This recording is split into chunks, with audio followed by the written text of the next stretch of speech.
Navsari civil હોસ્પિટલમાં આગ લાગવાની ઘટનાને પહોંચી વળવા માટે મોક ડ્રીલનું આયોજન કરાયું હતું। ગુજરાત રાજ્યમાં કોરોનાના કપડાકાળ દરમિયાન અનેક હોસ્પિટલો આગના હવાલે થઈ રહી છે, જ્યારે આ અગ્નિકાંડમાં અનેક પરિવારોએ પોતાના પ્રિયજનો તેમજ લોકોએ પોતાના જીવ ગુમાવ્યા છે, જેને લઈ તકેદારીના ભાગરૂપે તંત્ર દ્વારા આગામી સમયમાં હોસ્પિટલમાં આગ લાગવાની ઘટના ન બને તે માટે ગુજરાતની દરેક હોસ્પિટલમાં ફાયર અને સેફટી સુવિધા તેમજ આગ લાગે તો કર્મચારીઓને આગમાંથી કેવી રીતે બચવા અને બચાવવા માટે તાલીમ આપવામાં આવી રહી છે। નવસારી જિલ્લાની એકમાત્ર કોવિડ-19 હોસ્પિટલ એવી મહાત્મા ગાંધી સિવિલ હોસ્પિટલ ખાતે આજરોજ આગની ઘટનામાં કઈ રીતે પોતાનો અને દર્દીનો બચાવ કરવો તે માટે મોક ડ્રીલનું આયોજન કરાયું હતું, જેમાં હોસ્પિટલના કર્મચારી તેમજ સ્ટાફને મોક ડ્રીલમાં સામેલ કરી તાત્કાલિક ધોરણે આગ લાગવાની ઘટનામાં આગ પર કઈ રીતે નિયંત્રણ મેળવવું તેમજ દર્દીઓને સુરક્ષિત આગમાંથી કઈ રીતે બહાર કાઢવા એ અંગે તાલીમ અપાઈ હતી।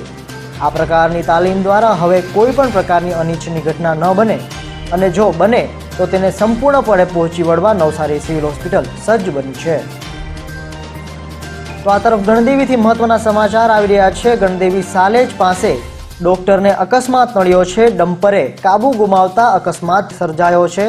ડમ્પર સાથે અકસ્માત સર્જાતા ઘટના સ્થળે જ બાઇક ચાલક ડોક્ટરનું મોત નીપજ્યું છે। આ મૃતક સાલેજ ગામમાં 17 વર્ષથી ડોક્ટર તરીકે ફરજ બજાવતા હતા।